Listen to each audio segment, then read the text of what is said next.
Hi there! In this video, I will show you how to factory reset your Sony WF-1000XM5 earbuds. Let's get started. Firstly, you need to put back each of earpieces, and after this step, just turn over your earbuds and find this button on the back part. You would need to press and hold it for about 20 seconds till this indicator will light up orange.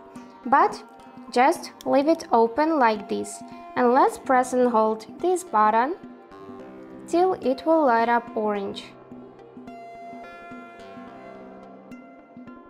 Great! And now once the light will turn off, we can release the button, just like this.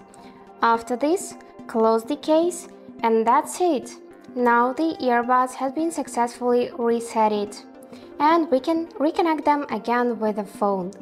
So that's it for today. I hope this video was useful for you, and thank you so much for watching.